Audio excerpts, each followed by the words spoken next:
We have a letter from prison here from Luigi Mangione. And it's a little outdated. It's from May 6th, but the story gained some traction here. Mainly what people were interested in is that he was listening to Taylor Swift and Charli XcX.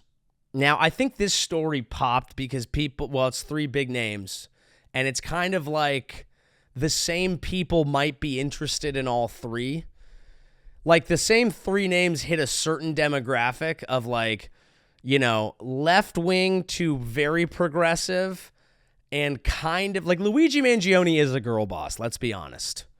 Luigi Mangione is a bit of a girl boss because people are like, ooh, he started his own business, like, you know, he kind of became, he's like self-made, you know, and like he also like does his eyebrows, you know, and like he's like kind of he's in this little era where the same you know, left-leaning, you know, girlies who might have fallen in love with him and his abs and want to fuck him because he appears to have some ideology are also like a little brat. And you know, maybe some of the slightly older ones are a little Swifty. And that's, you have a bit, this hits a lot. It's a lot of things. It feels like it was generated by AI, this story. Luigi Mangione says he's listening to Taylor Swift and Charli XcX. What do you mean? So we're going to go through his letter, and we're going to go through some other parts of it too, because that wasn't the only interesting part. But I'm going to start here with that part because it seemed to get the most play. This part's handwritten at the bottom. He says, last week I downloaded a bunch of Taylor Swift and Charli XcX onto my tablet. Says, when do you get tablets in jail? Can we discuss this? You get tablets in jail? This dude's playing Candy Crush? This dude has free time to catch up on media? There's a lot of people out there who would kill for the time to like do deep dives on an album and be like, let me formulate some thoughts on Swift. He said, I've never really listened to either of them, but some phony list of my favorite music circulated on social media. By the way, this was verified by TMZ. This is his letter. Rather than be a buzzkill and set the record straight, I figured I'd see what all the hype was about. So I'm walking laps on the top tier of my unit. A lot of girls would love to walk laps on the top tier of his unit. Listening to Cardigan by T Swift. When one of the other inmates, King, calls me over to see what I'm listening to. He scolds me for a while, then replaces all my music. Now I'm listening to Lil Durk. Well, something for everyone. And he says, and finally he's thankful for Cardigan by Taylor Swift, crossed out. This Ain't What You Want by Lil Durk. Well, a little bit of both. That's a modern man right there. You have to be well-rounded. Sometimes you need to be able to go Swift. Sometimes you need to be able to go Durk. Honestly, back-to-back kind of works. Kind of Durks. Kind of Furks. This article was for his 27th birthday. He thought he'd write 27 things to feel grateful for. It's a good idea, honestly. It's a great format for a journal entry. Might try it this year. When I turn... I hate when people, this sidebar, I hate when people like pretend they're younger. When I turn 22 again, I'd be a weird 22-year-old. I'd be just be your age. Just be your age.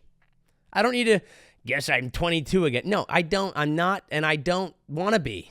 I don't need to know what 6'7" is. I don't need to know. I don't want to know. Not for me. It's okay. Move on. Be your age. That's my goal for the rest of my life. I want to be 70, and when people are like, you know, it's your birthday, I want to be like, yeah, I'm turning 70. That's what the fuck is up. And I'm rich. And I'm out of touch. I want to be out of touch. Less touch. I don't want to be in touch. It was interesting reading this because he's had a lot of time to sit and think. He's talking about things he's grateful for. Number 4, letters. I spend each day between the same 4 walls of my unit where I receive both holiday, and I'm sure a lot of girls would love his unit between their 4 walls, where I receive both holiday cards sent in December and birthday cards sent, okay, blah, blah, blah, blah, blah. Nonetheless, I'm incredibly grateful. The monotony of my physical environment is offset by the variety of richness of the lives I experience through letters. multi-page life stories, retellings of workplace conversations, stream of consciousness journal entries, admissions of greatest fears, eager recaps of recent triumphs, mothers reliving senseless tragedies, soulful creations, generous offers, advice. Luigi Mangione right now is living a lot of people's dream. He's living an experience that a lot of people, specifically white women, would pay a great deal of money for if they could. If there was a retreat that you could pitch to upper crust, affluent white people that was like, here's the deal. You're going to go away for a little while. And during that time, you're going to get in touch with texts. You're going to be able to read books. You're going to be able to catch up on some movies. You're going to become, honestly, more culturally literate. You're going to read and you're going to write. And you're also going to have time to work out. Unplug, really, despite the tablet. On top of that, you're going to spend time with disadvantaged people. You're going to get to hear stories. You're going to be immersed amongst people from different races, different socioeconomic classes. It's going to be an eye-opening experience for you in which you actually learn other parts of the world. And during this entire experience, you're actually going to become famous. You're going to become famous because a lot of people on the left, think you did something that was difficult but was righteous, that spoke to a sign of the times, that spoke to a disaffected population, people who couldn't afford their health care. And also, you're going to become a sex symbol because people are going to think you're hot. But instead of that fame corrupting you, it's going to burn inside you a little bit. You're going to burn with that little bit of confidence knowing that you've actually become somebody, and you've become somebody that's important to a large group of people. And a lot of people hate you, but those are like the conservatives, and you don't like them anyway. And all that will happen to you is you'll become fitter, you'll unplug, and you'll finally catch up on those books. That's the life that this man is living. And now he's added to it Brat Summer.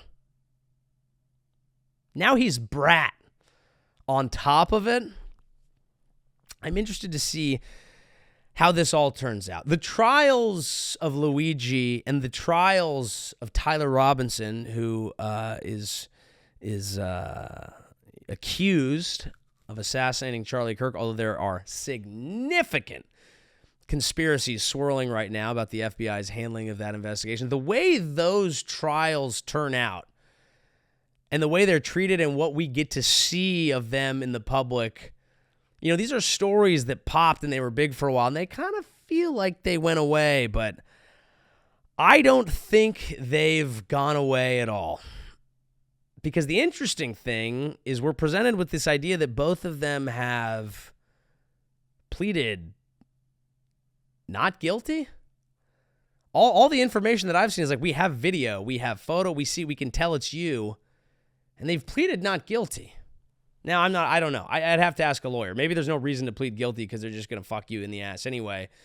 But it's like, maybe you could, I guess you can't really like rat or turn on anybody or anything, but I'm just interested to see. I just don't understand why in Tyler Robinson's case, he would turn himself in order to plead not guilty, but who is to say? Final story here, and just a fun one. This is a clip from a full episode of my podcast. It'll all be on this playlist, so if you like this, click the next one, and you'll be able to listen through.